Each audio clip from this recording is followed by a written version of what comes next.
Welcome to another episode of Football Performance with MKF. Today we have Helen from the Mount Druitt Town Rangers. Hi. And we have Josh, one of the players from the Mount Druitt Town Rangers as well. Yeah. Welcome, it's a pleasure to have you on our show today. Thank you. Yeah. Beautiful. To get us started, Helen, tell us a little bit about yourself, about the club, and a little bit about Mount Druitt Town Rangers. I've been with Mount Druitt Town Rangers for many years as the coach of their special needs team and now as the canteen manager also. Mount Druitt Town Rangers is the only NPL club that is totally inclusive and that it has NPL 1, seniors, youth, SAP, pre-SAP, women and our special needs team. Oh wow, there's a whole variety of things all in one club. Yes, there is, yeah. Yes, tell us a little bit about the special needs team. It was started, probably 11 years ago. We used to train for futsal at this swimming pool next door. It's got a court, and some of the young guys here in the 15 and 16s came over to help coach. They offered to do that, so that affiliation started straight away. And the club then pushed to have our special needs included in the Football New South Wales futsal competition, and that's actually where it started. So we've been playing in that for I think it's 6-7 years now. Wow, that's incredible. Such a long journey from futsal all the way now to football to the big field. Yes, we do get to go. Do we get to go out in the field? Yeah. Tell us a little bit about your playing experience. Do we go out there and play? Yeah. Have you been to Canberra to play? Yeah. Yes. Yeah. And how is it playing on the big field? Yeah. Is it good? Good. Is it a long way to run? Yeah. Yeah. Do you have a lot of fun? Yeah. That's amazing. Yeah. And then you also mentioned some of the players also have a greater involvement in the club as well. Yes, Josh is one of our players, and we have another one that come along every home game and do jobs and work alongside the committee every day. Josh's job first thing in the morning is to put the corner flags out. He turns the scoreboard on and off for us, make sure all our bins are not overflowing, and restocks our fridge and canteen. Oh wow, incredible. Yes. One of the most important members of the club here, especially with the jobs that you do. It keeps the club running. Yep. And our other player, Melissa, helps in the canteen, does the cooking, serving. And she does all the housekeeping inside there, the cooking, the Yep, till, the registers, the whole lot. The whole lot, yes. That's incredible. So it's not just playing on the field, it's also the greater involvement around the club as well, where the players are exposed to more people, the socialism as well, being able to interact with the community as well. So it's not just playing on the field, it's a greater aspect of it as well. Yes, it is, and they're totally inclusive. The club is so inclusive. Yeah. An integral part of our club. Definitely. Yeah. And then you mentioned as well, there's a potential to go over to Portugal as well. Yes, we were going this year for the Algarve Cup to be the first ever special needs team to play in the international competition, but COVID stopped that. So we're now going in 2022. Oh, wow. We are definitely going. Yeah. So we will pave the way for disabilities worldwide. That's incredible. Yeah. Tell us a little bit about how that started. I went to Portugal last year with our mainstream 15 and 16 boys, and I talked to some people over there. They said yes, bring the team back, but I saw it as a token thing. Yes. So contacted this other competition, the Algarve Cup, and immediately I was asked to say yes. They definitely want us there. That's something they want to do, so that then they can build that and it can become a part of the competition, a whole disability division. Oh wow, that's incredible. Yeah. So you're one of the founding members to get Yes. the Australian team all the way through to there. Yes, we are. Yeah. And then I looked a little bit online, you're getting players from all around Australia, so it's not just around here, it's a bit about from every state or so. Yes, we've got New South Wales, ACT, South Australia, and now that we've got more time to build it, we will get other players also. That's So incredible. we'll be a whole Australian team. Oh wow. Ready to travel over to Portugal to represent the country as well, and that'll be Yes. the first time a team like this will be representing Yes. Australia on the big stage. Yes, yeah. That's incredible. And playing 11 aside, which we don't normally play. We play 5 or 7. Yeah. So it's going to be a big, steep learning curve for everybody. Oh, Yeah. definitely. Yeah. And that leads us nicely into the next question. What would you say some of the challenges are for these players playing on the field? There, a lot of it is the lack of understanding and then lack of ability to be able to understand all the rules. So this is something we've got to really teach. Within our division, we don't do throw-ins because it'll be a foul throw-in. So it's always a kick-in. Just the whole offside, we don't do offside or anything. So there's a lot of things that we have to teach within the next, well, not quite even 18 months. So there's this steep learning curve for everyone. Definitely. Yeah. And you mentioned that they normally play 5 to 7 aside. So on about a third of the field. So, you know, that's another thing. They're going to be playing full field. Yeah. They'll be exhausted. Yeah. Definitely. Josh, how do you find playing on a big field now? Is it good? Yeah, good. Good? Yeah. Yeah. Is that exciting? Yeah. Have you scored some goals before? You have scored, haven't you? Two. That's Yeah, incredible. Very good. Yeah. That's awesome. And when it comes to coaching the players, is there any special way that you coach? Is there certain tactics, certain drills? Look, I do the same drills all the time. Yeah. They need that to learn things. As opposed to, you know, the rest of our club, you can teach something and I they can do open it. the gates. You open the gates. Yeah. Thanks, mate. So we've got to repeat it. Yeah. And we do the very basics, and then you've got to be able to split more than a mainstream team. Because of the diverse abilities, you've got to have all the different things going at one time. Like we've got the very basics of how to kick properly, Yep. right through to a couple of our players have played disabilities for Australia. Oh, wow. So they've got That's the higher incredible. skills. So we've got that Yep. whole range within 16 players. That's Yeah. incredible. You go Yeah. from the amateur all the way to almost Olympians, Yes. all the way to the very top. Yeah. That's incredible. Mm. And then at least you've got some people that can help guide the team when they're on the field.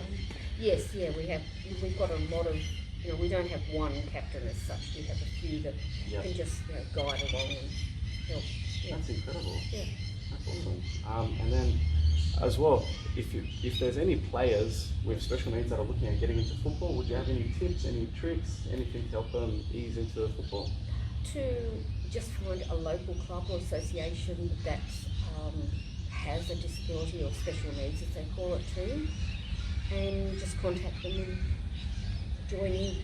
Because there's a lot of players and parents are scared of taking their player along in case they get hurt. But if there's a special needs team, it's catered specifically for that.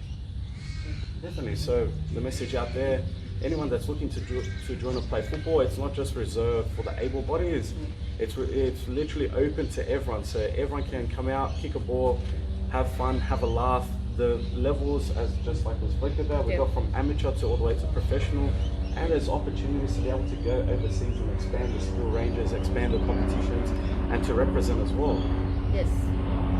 And we do, we enter within this year, of course, again, COVID. We go to Canberra for the Canberra Cup.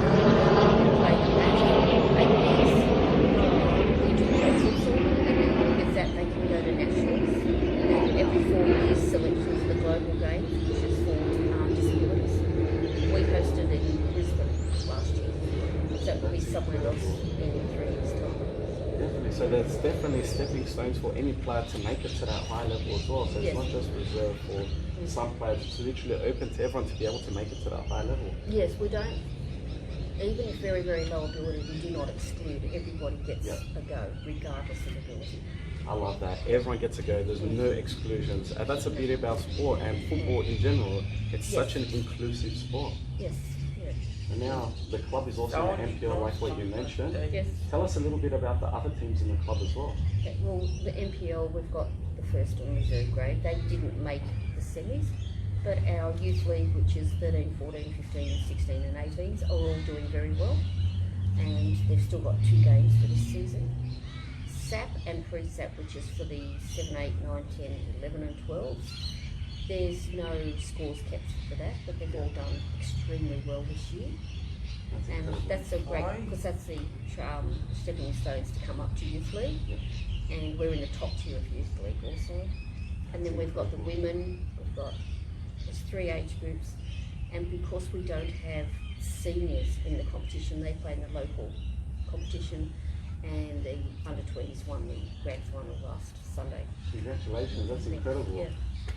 And then I've also noticed online the youth teams, just like what you mentioned, they've always been so strong. They've won multiple championships. They have, yes. What would you say is such like a key thing for the youth being so strong in their divisions?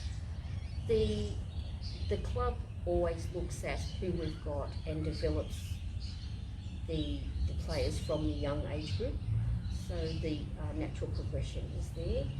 The coaching, we have a director of coaching, so they don't go from one age group to the next and have a total change of tactics. It's all the same through. Yep. So that continuity is there. And then that also goes up into the seniors. Definitely. Yeah. And just like what you mentioned, the structure of the coaching as well, there's certain coaches for certain positions, a goalkeeper, Yes, we have strength and goalkeeper, conditioning, the strikers, a whole lot. Yes, yeah, we have all that, yeah. Yeah, so it's also like a very good structure when it comes to the coaching. So it's not just you're thrown into each group and then you hope to succeed. You're guided through the whole stage from when you enter in Yes. pre-sap Yes. all the way to when you reach NPL practically. Yeah, yes. And we have got people that have gone right through and stayed in the club. And then you mentioned there was a couple representative players as well from here. Yes, we've had some in our seniors that have gone on and played for Wanderers and other places, so yes. That's incredible. So it just shows how important good structure is throughout a player's coaching to make sure that their progression is catered for as it goes through. So just like how those players went all the way to Wanderers, they had really good coaching and such a good structure from when they were younger all the way to when they made it to Wanderers. It wasn't just hop, skip and a jump in and hope for the best once you reach through. No, it's been a slow progression, but it has the result in it. That's incredible. Yeah. And tell us a little bit more about that championship women's team. It's thanks. Yeah. It's because we've only got the youth league in female. Our senior girls still wanted to play, so they train. They play as Mount Druitt Town Rangers, but they play in a local competition. It's called the Phoenix League, which is quite high. Yeah. And they went through the whole season and then won their grand final last Sunday. So Oh, wow. they're champions. That's incredible. Yes, And was this their first championship? yes, for them it was.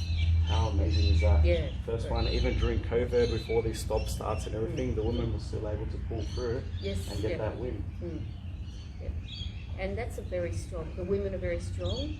They're running camps and training sessions at the moment and just inviting any girls who want to come along and see if they're up to playing at that level. So they're having big training, open training sessions for That's all girls. amazing. Yes. Tell us a little bit for any women that are out there that want to join, if you have any details. Just they can go onto the Mount Druitt Town Rangers website or Facebook page, and all the details are there. And contact Andrew, who is in charge of it all. And just come along. I think it's on a Tuesday night.